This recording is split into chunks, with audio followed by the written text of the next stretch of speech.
we bring in John Adams, as we do each and every Tuesday, and it's brought to you by our good friends at Newbert Collision Center. John, how are you, sir? I'm doing well. It helped to have a football Saturday, albeit a very light menu. I watched 2 games Saturday, so really getting pumped about college football. Can't remember when I more look forward to a college football season. And a lot of that has to do with how it ends with the 12-team playoff. Okay, John, well, let's go ahead. Go ahead, Caleb. Yeah, before we get there, John, and I got to say, I really wanted to do our Football IQ segment this week, but we had to save it for next week because in shocking fashion, there weren't enough games for me to find stupid decisions by coaches. That's got to be a first, right? Yeah, maybe you're not in midseason form yet, and maybe you just didn't have enough work ethic and didn't want to look hard for it. Sometimes that stupidity on coach's part can be very subtle. Not usually, but sometimes. But you got to be looking forward to the opening week because Mario Cristobal will be in action on the side, ice a game with a clutch call right there at the end. No doubt. No doubt. All right. So let's dive into that, John, because I talked to you yesterday and you've just said it. You said that you're as or more excited about this season than any other. Now, Caleb made the contention in the offseason, and I'll let him throw it out there, that a playoff actually lessens the impact of a regular season. And I guess we'll see. But to me, I cared more about the Florida State-Georgia Tech game than I would have had there not been a playoff because I thought it would affect Tennessee. Yeah, I was that way. And I know Caleb's side of it. I thought about that at times during the offseason. This kind of lessens the regular season. But then when the games actually started and after reading a lot about college football going into the season, and then when the games actually start, and I'm looking at, I watched the entire SMU Nevada game. And admittedly, maybe I wouldn't do that at midseason, but it's the first game. SMU has about 15 starters returning. It's considered kind of a dark horse candidate in the ACC. Maybe a lot darker after watching it against Nevada. But my point is that I had an interest in that game because I look at every game as sort of a confirmation or lack that of a conference's strength now when we're looking at these at large bids. That's what I'm thinking of. And the other game I watched, the Florida State Georgia Tech game, which got so much publicity because of the upset Georgia Tech. I wonder if Florida State had it over to do over again, if it would have said, we don't really need to play this game in Dublin, Ireland. I just think anytime you change things up, shake things up, it favors the underdog. And maybe Georgia Tech's better than I thought it was, and maybe Florida State's not quite as good.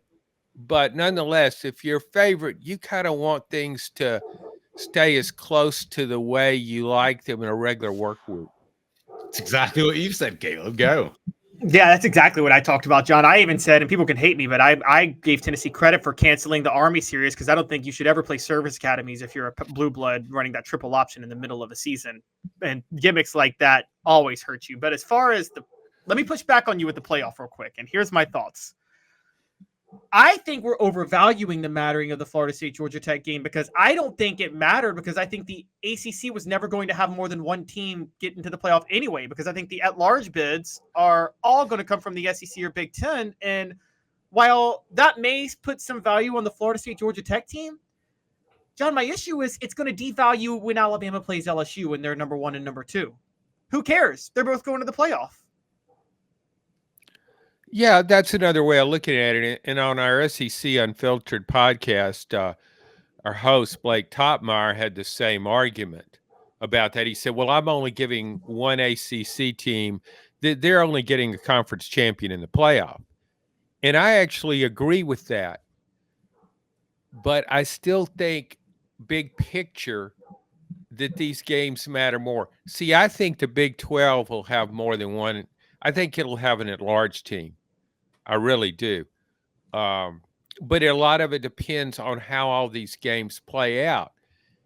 And I also think SEC teams, SEC has a really good shot this year of having 5 teams in the playoff, 1 champion, 4 at large.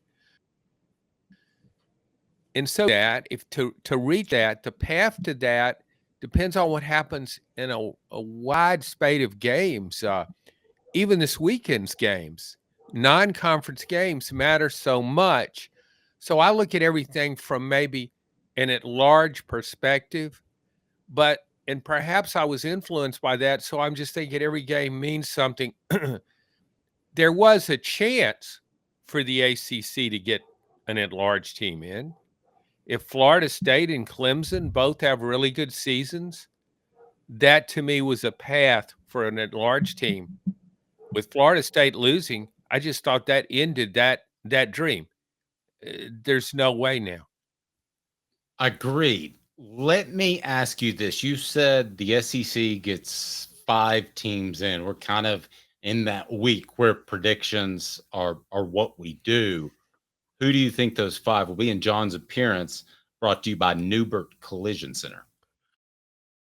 5th year, the second and third generations continue Joe Newbert's commitment. His vision of what this business needed to be, we still try to live up to that. Joe Newbert Collision Center. All right, John. So you got Tennessee, Georgia, and who else, right? Because everybody wants to hear Tennessee. Yeah, I got Tennessee. Excuse me, Tennessee, Georgia. Oh, you do really? I was just putting words in your mouth. Who are your 5 that you think? I know you were, but those the words were there anyway. I really like Tennessee's schedule, and I really like Nico, so that's enough to put me in there. 10-2 Tennessee team making the playoff. But I've got Georgia, Ole Miss, Tennessee, Alabama, and Texas A&M. All 5 of those teams. Caleb, what are your thoughts on those 5? I'm actually almost where John is, believe it or not. And I think John and I think very similar. I think we both think Texas A&M is very underrated. They still have a lot of talent, and John and I both value intelligence in coaches, and Texas A&M has an Ivy League head coach, so he's just going to look so much smarter than everybody else he's going against. So I'm with you on Georgia. I'm with you on Tennessee. I'm with you on Ole Miss, and I'm with you on Alabama. I do think LSU is going to get in this year over Texas A&M, though, because I think Texas A&M is maybe a year away just for chemistry reasons. I think they'll knock on the door.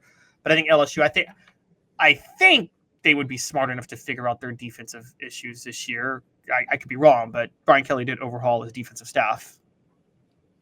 Yeah, I thought that was a really good getting Baker from Missouri. He did a great job there for LSU. I just think I look at Texas A&M, and I've had Texas in all along. It was just a couple of weeks ago when Texas lost its running back, C.J. Baxter. It's kind of got depleted depth at that position. And also I looked at more at A&M's schedule. It's all its tough games are at home. Every nationally ranked opponent plays Texas A&M there in College Station. And I think that's a huge home field advantage. It's like Tennessee and Neyland Stadium. It's a tough place to win a game. And you're right. I just think the first game is so important to me for A&M. And the enthusiasm for that fan base and the program having a new coach who will energize the program. Mike Elko has a short background as a head coach, but he's got a good reputation as defensive coordinator. And you're right, Texas A&M had talent already. So I look at this as a different A&M team, and we're accustomed to A&M not meeting preseason expectations. But I think the expectations, as you alluded to, are a little bit low for A&M right now. So I think the Texas A&M game in the last week of the season at College Station will be like a playoff game. It will be for a playoff berth. John, I want to ask you this, because sometimes we think more is better in this country, and all the time. all the time, basically. Yes, I will have seconds and thirds. But so do we think, I'm going to ask you this. Did you think 12 was a good number before? What do you think of 12 now? And what would you think of the potential of 16, which they're probably going to do at some point because it's more money? How do you look at 12 now compared to where you were, and what do you think it'll be? I'm fine with 12, but ideally I would say 16. I think I would too. Caleb is going bonkers right now. Caleb, Peyton Manning actually wants to weigh in. They're like, that is total bullshit. Peyton, very opinionated today. I'm having to be forced to maybe come to y'all's side for this reason. The whole 12 first-round bye thing is kind of stupid to me the more I look at it. And, John, I talked about this. If you're Tennessee, say you get into the SEC championship game and you got to play Georgia to win the SEC title, and the winner's going to get a first-round bye, but the loser's going to get a home game in the first round against a group of 5 team they're going to blow out anyway. Why not just rest your starters for the SEC title game, consider that your bye, and then you just got to beat an easy home, got to win an easy home game in the first round of the playoff? Yeah, I'd actually be in favor of eliminating the SEC, not just the SEC, but all conference championship games. Me too. I think it can create some really weird situations, and we've talked about it before, where you could have maybe the third team in the SEC might be in the best spot. I mean, if you're going to get, you don't get a bye. Yeah, you do get a bye because you don't have to play Georgia, Alabama, or whoever the top 2 teams in the SEC are. So to me, that's a favorable situation. And one thing that concerns me about the 12-team playoff, and I sound very pro SEC. This sounds like a Greg Sankey press release. Like all these at-large teams. I've been reading a lot about college football, and when I look at that group of 5, I think sometimes a group of 5 could have a team playoff worthy, but I don't think it does every year. And to me, you're costing an at-large bid from another conference. I would kind of like to see it, I guess, as an at-large bid.